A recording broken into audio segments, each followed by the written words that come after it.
Hello, and welcome back to Listening Librarians. I'm Jennifer, and I'm here again with Katie.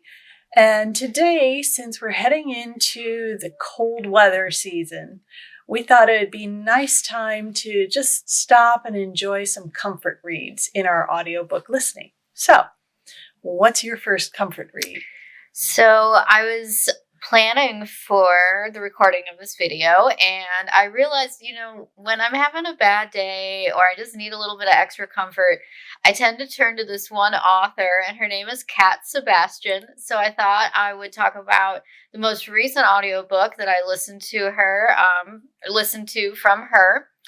And that book is called The Queer Principles of Kit Webb. Mm-hmm. So it is narrated by Joel Leslie, and I know you've listened to this as well. Yeah. It's about 9 hours, and although it's a first in a series, with a lot of her novels, kind of like, because it's in the romance genre, you can read them as part of a series, but they're also pretty good as like a standalone as well. So our story starts not with Kit Webb, but with Percy, aka Lord Holland. He is the son of a duke, and so he and his best friend, who also happens to be his stepmom, it's kind of complicated, they're being blackmailed, and Percy thinks that he can maybe weasel out of this blackmail, or at least come out on top if he has this book that his dad, the Duke, always keeps on his person. The book had belonged to his mother before she passed, and so he kind of becomes consumed with this idea of getting this book back. And to do that, they decide they're going to hire a known highwayman named Kit Webb. Now, when we get introduced to Kit, he is now a tavern owner, and he no longer robs people for a living. And part of that is because he's been injured. Mm-hmm. So the plot kind of revolves around them getting to know each other, because Kit is going to teach Percy how to rob his own father. And it's pretty humorous because, of course, you would expect, as the son of a duke, he's very proper, and so sometimes it's very silly. And then, there's some romance involved, and it's historical fiction. So it kind of hits all of like my comfort loves when I listen to it. So I really enjoyed it. It's a lot of fun. The newest book in this series just came out, maybe a month ago? It was earlier this year. I don't remember when exactly. So, it was a good time. So that was my most recent comfort read. What about you, Jennifer? Oh, well, that book was really good, I have to admit. And I have listened to the sequel. Okay. The second book in the series, which is from the best friend / stepmother / duchess point of view, and her romance. And I can't say anything more than that because it kind of spoils it, because we still have a duke at the end of the first book. Yes. But hilarious. Okay. I'm looking forward. It's on my to be read. I'm looking forward to listening to it. Yeah. Well, sticking with historical, I like to periodically go back to some of the books by Gail Carriger, who does sort of steampunk, but in a very humorous vein, historical fiction. And so for this, I chose her teen series, which is the Finishing School series. There are 4 books in it. The first one is Etiquette and Espionage. And it's just hilarious adventures. Nice. You start off with a young woman named Sophronia Temenick. It's quite the name. This is mid-1850s, and she's from a big family, and she's just always very curious, trying to see how things work and getting her nose where it doesn't belong, and not being very ladylike, really. And she ends up getting sent off to this finishing school because her mother's just had about enough with her. What her mother doesn't realize is the finishing school she's been sent off to is Madame Geraldine's finishing school, which is basically 3 blimps linked together. 3 dirigibles linked together. It's a floating school in the sky. And the kind of finishing that they teach is how to finish a person. Oh. Yeah, so they're learning things like weaponry and poisons and espionage, things like that. She ends up meeting some new friends. Her group of friends includes Dimity, who's sort of a very proper young lady, but she comes from a family of spies and mad geniuses and all of that. So she fits right in. There's the young Scottish woman, Sidhay, who comes from basically a werewolf pack. We got a little supernatural. We got some supernatural stuff going on here. A very shy wallflower named Agatha. A young woman named Prescia, who's she's the mean girl extraordinaire. Mm-hmm. And she's just out. Her goal when she starts the school is she's going to marry multiple men, sequentially, of course, not all together at the same time, but she plans to kill them all off and become richer and richer. Goals, I guess. Goals. And then you've got the head Sooty, who's, helping to stoke the coal boilers for keeping the school afloat. He becomes friends with Sophronia and teaches her some of the tricks for getting along with the guys down there. Okay. It's just a wild, wild ride. And it does kind of tie into Carriger's other series as well. But the books read at about 9 to 10 hours each on audiobook. They're all narrated by Maura Quirk, who is one of the most delightful narrators I've listened to, because she has that very proper English voice and she does all the different voices.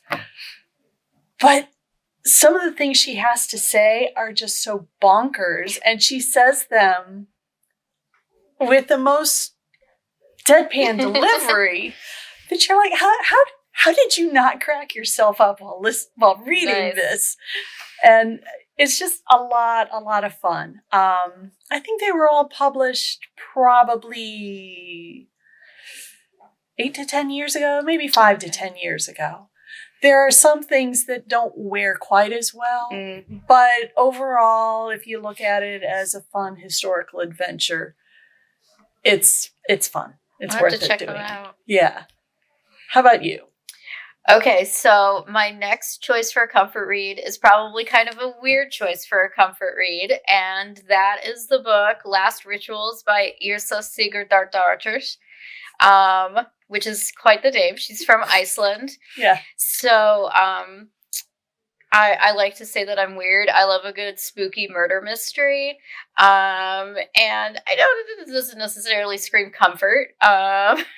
But I've been to Iceland, and if you've ever been to like a Nordic country and you're like surrounded by mountains, it's very gorgeous and peaceful. So even though there are non-peaceful things happening in the novel, it makes me think of a time where I felt very peaceful. Right.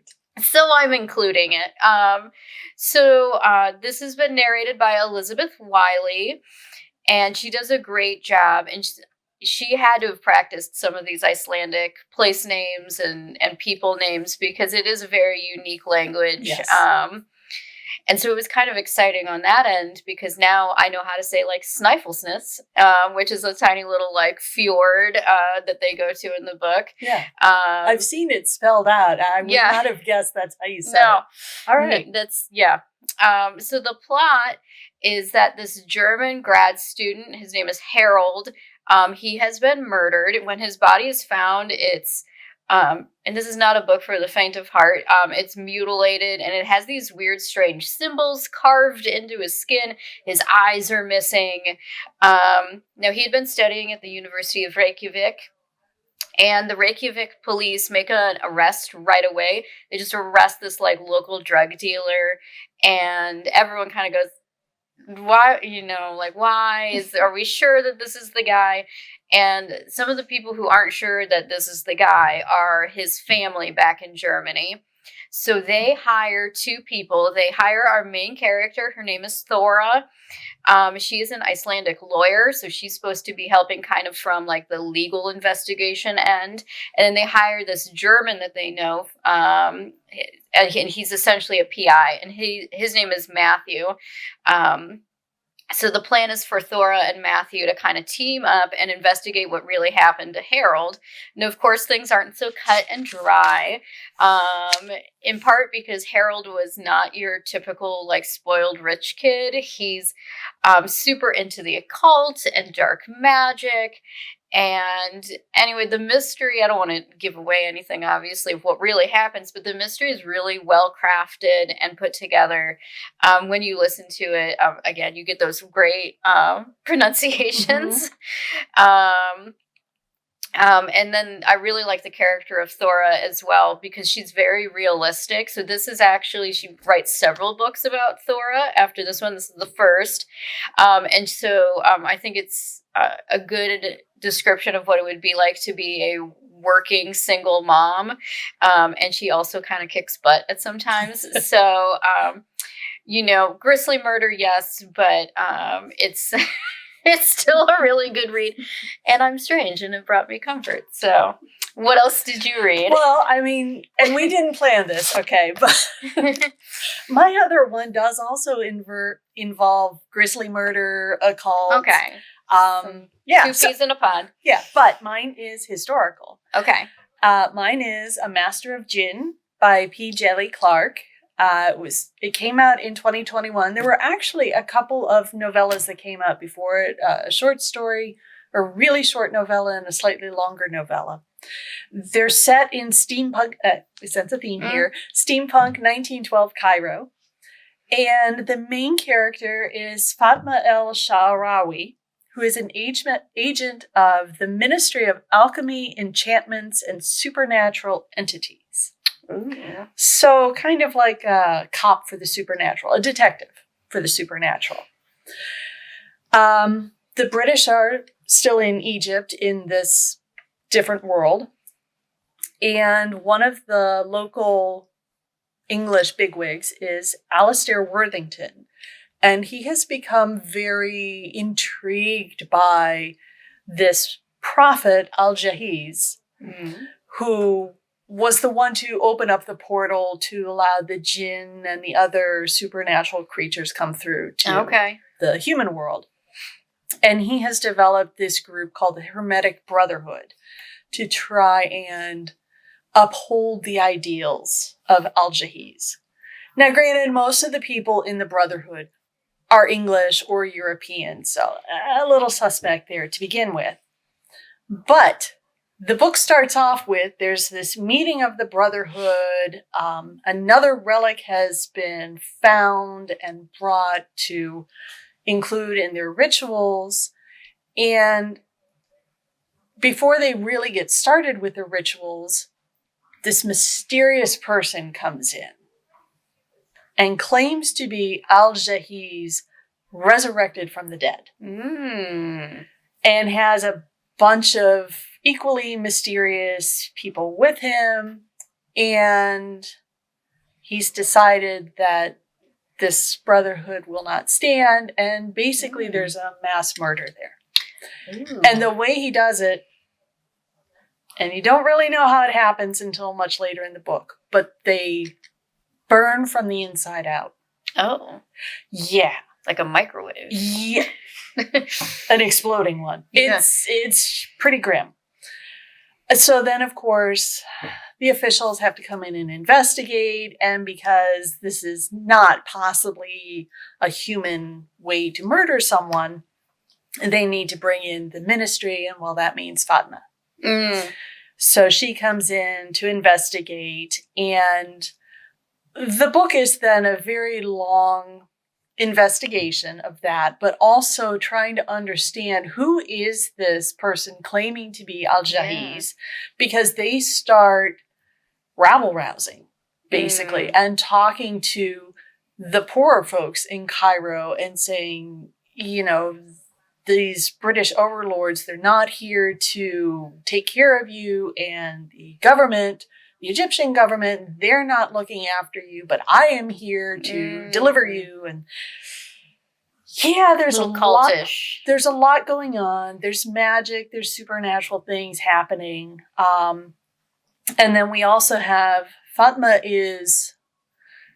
she's such an interesting character anyway. We got introduced to her in one of the novellas, but in this book, she is forced to take on an apprentice who is another woman. And she's been so used to working on her own and being the anomaly in the department that trying to work with another woman, it's an interesting dynamic, but it brings out some other social and political issues of the time. So there's a lot going on, but it's a really gripping story with, magic and murder and all sorts of fun, comforting things. It's about 15 and a half hours, so it is a longer one, but it's read by Suhaila El Attar, and she does a magnificent job of reading it and giving voice to the different characters, especially so that you get that feel of the differences between the British and the Egyptians who are part of the government and the Egyptians who are part of these different cults and the people of the street. Okay. So you've got a very different range, not just of accents, but ways of speaking and interjections. And it's just incredible. Nice. It's one I like to go back to every now and then. I think I've read the book 3, maybe 4 times. Oh, wow. That's high praise. And that's in under 2 years. So yeah, it's good. It's really, really good. Well, I look forward to getting together with you next month because we're going to be talking about some of our holiday favorites. Woo! So we will be back closer to the winter holidays, and you'll be able to hear some of the audiobooks we like then. And we'll try and keep them very focused, and I've got some that are shorter. Yes. So they're easier to listen to maybe while you're baking or wrapping presents. Probably less murder, maybe. I don't know. I think I've got a murder. You can always have murder anytime, right? The bad guys don't take the holidays off. Well, thank you for joining us for Listening Librarians, and we will see you next month. All right. Bye.